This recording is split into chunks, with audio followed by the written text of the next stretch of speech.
Tell me first, Chairwoman, about what exactly this budget does. The budget has a number of moving parts this time. It's not a normal budget because it does have a number of moving parts. First of all, we know that the military has been decimated over the last 8 years, and this helps to rebuild the military, which is so important with all of the conflicts that are around the world, and that we make sure our men and women are supplied with what they need when they go to war or when they go out to protect our country, and that's really what our number one role is in Congress, is to make sure it's secure. Our budget also balances in 10 years, which is very important because we want to be sure that we're thinking about future generations. And we do some mandatory deficit reduction in there, which hasn't been done since the 1990s. It hasn't been done. Because we know we're $20 trillion in debt, and it is up to us to start winding that back and finally getting to the place where we can pay for our bills on a year-to-year basis. I want to ask you about reconciliation because a lot of folks, Mrs. Chairwoman, are looking at this and they're saying this could set the stage for tax reform. This could set the stage for deregulatory, community bank relief, financial regulatory relief. What does it do? It sets the stage so that tax reform can be done. We're not the tax writing committee. Ways and Means is the tax writing committee. But it sets the stage by which we are able to do that with just 51 votes in the Senate, which is very important. It'll be filibuster proof.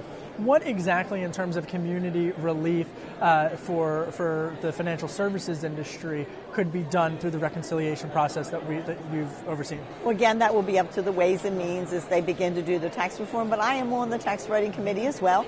And so bringing the rates down are so important because we need to be competitive around the world, but we also have to worry about individuals and that we are making sure that this is something that's fairer, flatter, simpler for them. To be able, 96% of the people to be able to do their tax return on a single postcard size. And this will help to spur the growth in our economy. 1.9% growth is just, it doesn't keep pace with what we've done over the years here in this country. And people outside of Washington have looked at what's gone on this week with healthcare in particular. They've seen it, signs of life, signs of death, and no one really knows what's going to happen. Now folks are wondering, even if you don't address healthcare, can you get to tax reform? Can you get to Dodd-Frank reform by the end of the year? Yes, we can get to tax reform. You can. We can get to tax reform. We can. But I'm not ready to give up. The Senate needs to do their job. The American people are suffering. They need to get an opportunity to be able to choose what they want in their health care plans at a rate that's affordable for them. So we can't give up on that, and I'm not giving up on that. We're still asking the Senate to do their job.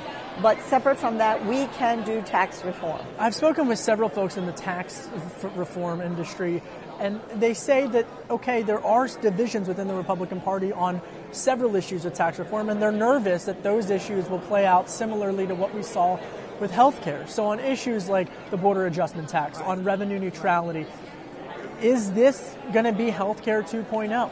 No. And the reason for that is that the House, the Senate, and the White House are all working together so that when we have a plan that is finally revealed to the public, that we will be in coordination and we'll be in concert. When are we going to get that plan? Well, we would have loved to have had that plan at this point in time, but I can tell you that about 85% of what has been worked on is agreed upon. There's about 15% left. And we should be able to get that done sometime here in the fall or by at least the end of the year. Are you frustrated about, I've been asking all the lawmakers this, Republicans in particular, are you frustrated at the lack of an ability to accomplish several of these policy goals that all of you campaigned on for quite some time? Well, I'm frustrated that the Senate is not getting it done because I want the American people to know that we have done our job here in the House.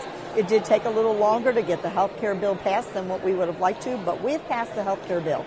We have passed the Choice Act, which would repeal that Dodd-Frank. These things are sitting over in the Senate waiting to happen, and we plan on getting our tax reform done as well. We want the American people to know this is the first step of what we did on the Budget Committee, and now that is the vehicle for tax reform. We're getting our job done here in the House.